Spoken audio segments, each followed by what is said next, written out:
次に5詰めの準備だ。この村に隠密能力に長けるか透明化の特殊能力を持つ者を複数送り込め。かしこまりました。タッチさん、あなたへの恩を返します。はい、どうもこんばんは。オーバーロードの考察をしているヌーコーニンと申します。はい、じゃあ今日はアニメの一期の第3話、カルネ村の戦いについてね、やっていきたいと思います。はい、最初のシーンこちらですけども、冒頭のシーンですね、ミラーオブリモートビューイングを使って、近隣の人がいるところを見ていたら、村がね、どうやら襲われていると。で、最初ね、モモンが、アインズは、見捨てるよ。何のメリットもないからって言うんですけど、もうね、精神が完全にアンドットになってきちゃってるんですよね。で、一時期見捨てようとするんですけど、タッチミーがちらついてね、セバスを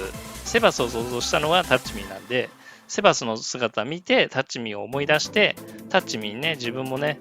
過去救われてるんで、この村を助けることで、タッチミーみたいに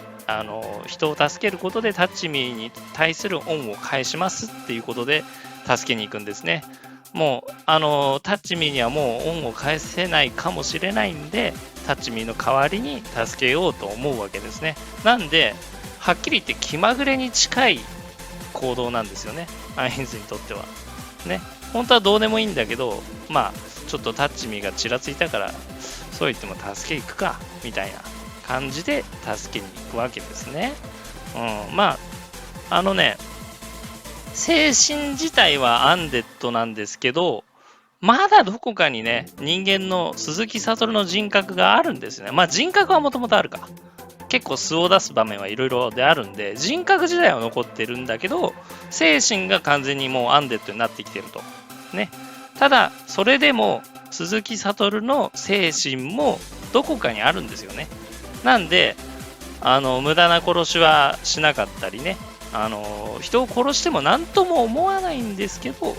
ね、無駄な殺しはしないとか、こういう人助けも気まぐれでするとかいう心はまだ残ってるんですよね。なんでそこがね、他の異業種と違うところなのかなとは思います。結構ね、ナザリックに住んでる面々って非道で残虐でね、人間なんて虫以下の価値しかないと思っている人格者が結構多いんでね、そんな中アインズは結構まともなんですよね。元人間なんでね、まともというか元人間であってね、目の前で人間が殺されてるっていうところがあると、人格が残っている時点で思うところがきっとあるんでしょうね。NPC たちは生粋の悪魔種だったりね、異業種ね、なんであんまりそういうのなんとも思わないんですけどね。鈴木悟っていうところがあるんでね、やっぱりそういうところがちらつくんじゃないでしょうかね。はい。で、ここでアインズが気になることを言ってましたよね。透明化の能力を持つものを送り込めって言ってたじゃないですか。ね。実際はアウラとマーレと、で、15体の8エッジアサシン。8エッジアサシンは第3期かなだっけなに出てきますけど、その8エッジアサシンって不可視化、透明化できるんですよね。なんで、8エッジアサシン15体とアウラとマーレが、カルネ村に実は行くんですよね。ここね、言葉だけでしか語られてないんですけど、ちゃんとアウラ、マーレ、で、15体の8エッジアサシンが言ってるんですよね。で、この後、包囲されるんですよ、カルネ村はね。この騎士たちに。実際は、スレイン報告の人間なんですけど、ね。で、それを15体の8エッジアサシンとアウラとマーレが包囲してるんですよ。なんで、一見包囲されてるようで、完全に包囲してたんですよね。包囲する必要もない相手だったんですけど、転移後初めての戦闘なんで、念には念を入れたんですね。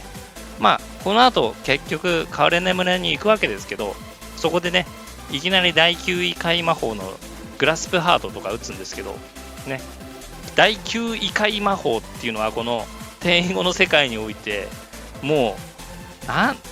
言ったらいいかな、もうありえない魔法というかね。なんで、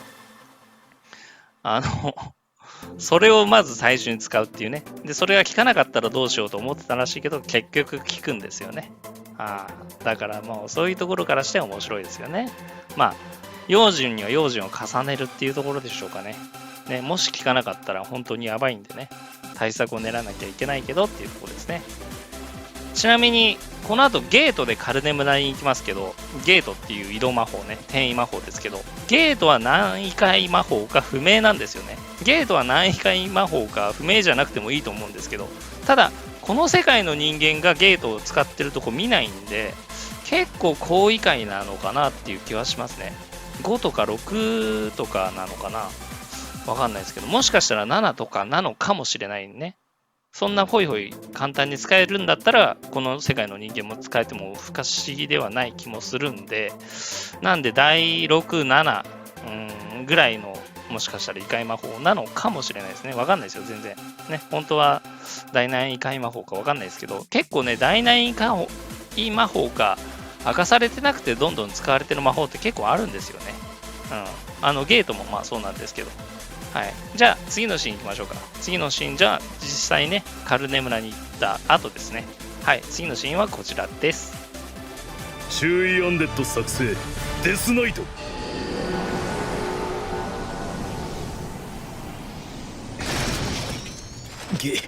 死体に乗り移るのか？ユグドラシルとはだいぶ違うな。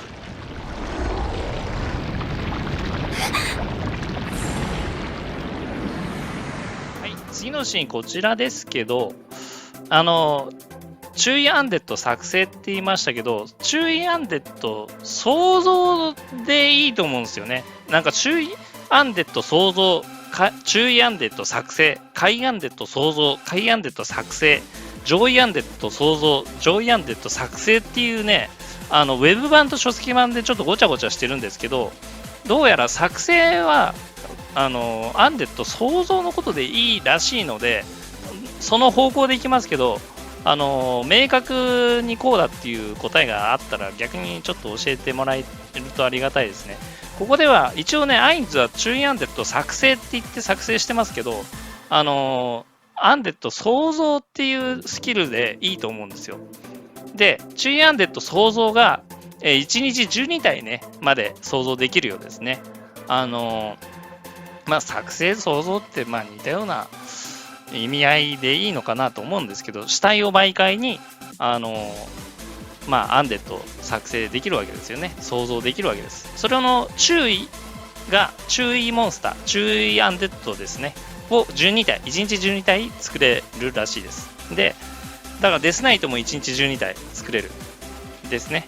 で、またアニメの一気に出てきますけど、ジャック・ザ・リッパーとかコープスコレクター、あの辺も1日12体まで想像できるっていうことですよね。だから。はい。で、ただ、ジャック・ザ・リッパーとかコープスコレクターを想像したときは死体を媒介にしてたっけかと思って、そこもちょっと疑問なんですけどね。はい。で、カイアンデッド想像ってのもあって、それは、1日20体まで。注意よりカイの、アンデッドですね。それは1日20体ですね。で、上位アンデッドってのも想像できて、上位アンデッドの方は、1日4体まで想像できるようですね。もちろん上位アンデッドなんでかなり強いアンデッドになってますね。で、このデスナイトは、モモンガが、アインズが好きでよく想像するんですけど、ね、倒した相手をね、数に制限あるらしいですけど、倒した相手をゾンビへ変えることができるようですね。この後にゾンビ化した、部下に足を持たれて死ぬ兵士がいますけど、ね、そういう特殊能力を持っている非常に凶悪なモンスターですね。で、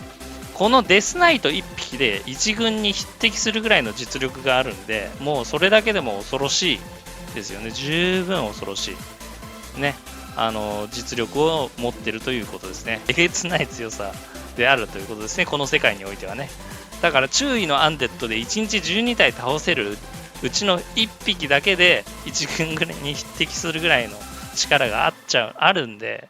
もうね、それだけでこの辺の兵士は殲滅できてしまうぐらいの力はあるんでね、それほど強いということですね。だからそれほど、守護者とかも強いんですけど、それほどね、実力に差があるということですね、この世界においてはね。はい。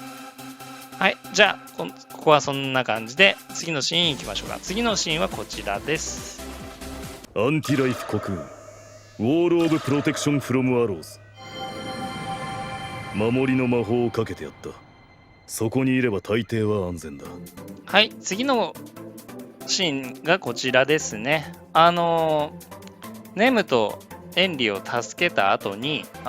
危ねえからっつって、この魔法かけといてやるから、とりあえずこの中に入っとけやって言うんですよね、アインズがね。その時にかけた魔法が、アンティライフコクーン、生命拒否の眉っていうね、漢字名ですけど、アンティライフコクーン。この中にいれば、生き物を通さない守りになってるようですね。なんで人間とかね、魔獣とかかな、この中に入れないようになってますね。ただね、レベルが高いモンスターとか、生き物じゃなかったら入れるのかっては不明です。どうなんだろうね、そこアンデッドとかだったら入れるのかな。異界は不明なんで、大難異界魔法かがわからないんで、どれだけの効力があるかはわかんないですけど、グラスプハートとかドラゴンライトニングで倒した時に、こんなんで死んじゃうのかってもう見据えた後でかけてる魔法なんで、ドラゴンライトニングで倒せた人間を守れる結界なんで、どうですかね。普通に考えたらドラゴンライトニングは第5異界魔法なんで、第5異界魔法以上の魔法なんじゃないかなと思います。その第5異界魔法以下で倒せるような兵士は入れないんじゃないかなっていう想像はできますね。で、もう一つ、二重で書きましたよね、魔法をね。あれが、ウォール・オブ・プロテクション・フロム・アローズですね。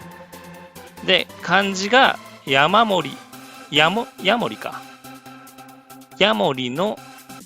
障壁。これは、弓矢の攻撃とかですよね。あとは、イスブテとか、ね、射撃攻撃を読める魔法ですね。だから、もし仮に万が一、ここに矢とかが降ってきても大丈夫なように、人も通さない魔法と矢も通さない魔法をかけたんですね。なんで一応優しいですね。人も通さない矢も通さない魔法をしてたってことですね。はい。これもね、調べなきゃ分かんないことなんで非常にためになりますね。自分自身がためになるんでね、面白いです。考察しててね。はい。じゃあ次のシーン行きましょうか。次のシーンこちらです。このワンド・オブ・リザレクションがあれば村の死者を復活させることはできるが、死を与えるマジックキャスターと死者を蘇らせることのできるマジックキャスター、どちらが厄介ごとに巻き込まれるかは想像に難くない。はい、続いてのシーンはこちらですね。村人がね、襲われて死んでしまって、ネムとエンリの両親も死んでしまったわけですけども、ね、アインズは復活魔法をね、唱えることができないんで、魔力系のね、マジックキャスターなんで、進行系のマジックは使えないんですね、魔法はね。で、正直に言えば、使えないわけじゃないんですけど、習得してないんですよね。習得すれば使えるんですけどね、習得してないんですね。リザレクション系の魔法はね。で、そこで、このワンド・オブ・リザレクションっていう杖があるんですけど、蘇生の誕生ですね。誕生っていうアイテムがありまして、その中でもこの蘇生の誕生はちょっと特殊で、第7異界魔法の復活の魔法が込められている誕生らしいですね。で、これを使えば、普通はですね、その込められた魔法を使用できる系統のマジックキャスター以外は使えることができないんです。つまり、この蘇生系の誕生っていうのは進行系マジックキャスターしか使えないんです、普通はね。ただこのワンド・オブ・リザレクションに関しては魔力系のマジックキャスターでも使用が可能なんですね。これは知らなかったですね。調べて初めて知ったんですけど、だからこの杖はアインズでも使えるんですね。だからこの普通はワンド・オブ・リザレクションじゃなくて、なんちゃらの誕生って言って、進行形マジックキャスターしか使えない誕生とかも存在するんですね。この杖に限ってはアインズが制限なしで使えるアイテムっていうことになってます。なんで普段はその進行形マジックキャスターしか使えないアイテムとかがあるんですよね。もしそれを使いたいんであれば、何らかしらの他のマジックアイテムが必要になってくるということですね。指輪とかつけて使うとかね。そういうことが必要になるようですね。なんで、このワンド・オブ・リザレクションは本当に特別なアイテムみたいですね。何の制限もなく進行形マジックキャスターじゃなくても使える、蘇生の魔法が封じ込められている杖ということですね。便利なアイテムをお持ちですね。だからアインズはもしかしたら常に持ち歩いてるのかなっていう気もしますね。いつものアイテムを出すところから持ってきてないんでわかんないですけどね。それかこの袖の中がそのアイテム出すところとつながってたのかもしれないですけどね。はいはい、そんな感じで、これで助けようか悩んだんですけど、一瞬ね助けてやろうかとかも多分思ったと思うんですよ。ちらついたけど、今回はね危ないと、もうこれでねもう死を司る生も司る大変なマジックキャスターがいるってことは危険が増えてしまうということで使わなかったんですね。あえてね、今はその時じゃないっつってしまい込むわけですけど、じゃあ逆に言えばいつか使う時が来るのかなというのはどうなんでしょうね。はい、じゃあ今回このシーンはここまでで、次のシーンいきましょうか。次のシーンはこちらです。これでアインズ・ウルゴーンという人物が村人を救ったという情報は広まるだろう。ユグドラシルのプレイヤーが俺以外にもこちらの世界に来ているのならば、できる限り協力したい。そのためには彼らの反感を買わないよう不必要な殺戮は避けるべきだ。それと大義名分も必要だな。はい、ということで今のシーンですけど、アインズの目的はアインズ・ウールゴーンっていうギルド名を名乗って、その自分の名前を世に轟かせることで、もし他に、アインズ・ウールゴーンのメンバーの人間が転生されてきたんであれば、コンタクトを取りたい、仲間と連絡を取りたい、会いたいっていうところが本来の目的なんですね、アインズの。ね。それでアインズ・ウールゴーンって名乗ってその名を轟かせようと動くわけですけども、そこに関して人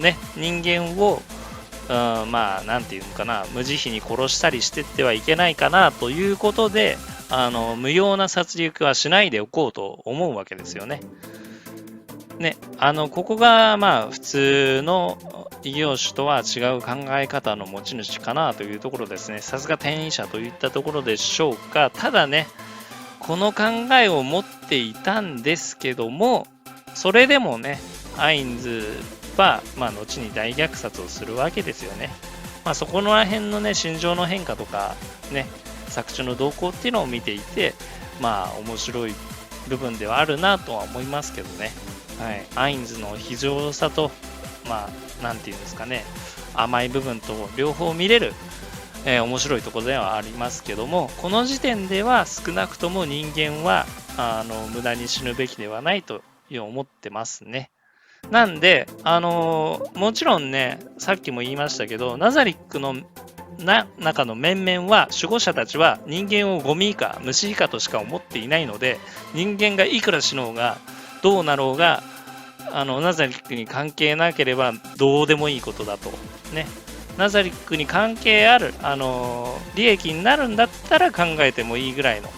ね、本当にそれぐらいの考えしかないんですけど、アインズはねちょっとまだ感情で許したりする部分が残ってるんですよね。なんでアインズは人間に甘いっていう部分は誰かしらね、そういうところは思うところがもしかしたらあるのかもしれないですね。デミウルゴスなんかは、しかしアインズ様はちょっと人間に甘すぎるってもしかしたら心情的には思ってる部分もあるかもしれないですね。なんで、人間に対する非人道的なことは多分アインズは許さないだろうっていうことまで多分デミウルゴスはそこまで思ってるんじゃないですかね。と思います。はい。ということでね、アインズは、ちょっと甘いっていうところもありつつ、後にね、ちょっと非常な部分も出てくるというところで非常に面白い部分ですね。はい。じゃあね、今回の考察はここまでですね。はい。というわけで、カルネ村の、エピソードはここまでにしたいかなと思いますね。ちょいちょいね、タッチミーの姿はちらつくんですけどね、こうやって大々的に出てくるのは、これが最後かな。どうだろう、また出てきたりしてくれますかね。本当にね、正義の塊みたいな人だったみたいなんで、それをセバスが受け継いでるんですよね。なんで、セバスも人間に甘いところがありますね。どうしてもタッチミーの誰かが困ってたら助けるのが当たり前っていうね、考えが、ね、後にこれは呪いなんでしょうかねって自分でも言うんですけどね、そういったところも垣間見えますね。はい。じゃあ、アニメの第3話の考察はここまでにしたいと思います。じゃあね、次回は第4話の考察をね、していきたいと思います。いよいよカルネ村にね、スレイン報告が攻め込んでくるわけですけど、そこでね、アインズと戦うわけですね。面白いシーンではあるかなと思うんで、ぜひお楽しみにしていただいて、またチャンネル登録していただけると大変嬉しく思います。ということで、今回はここまでにしたいと思います。ぬこにんでした。またお会いしましょう。バイバイ。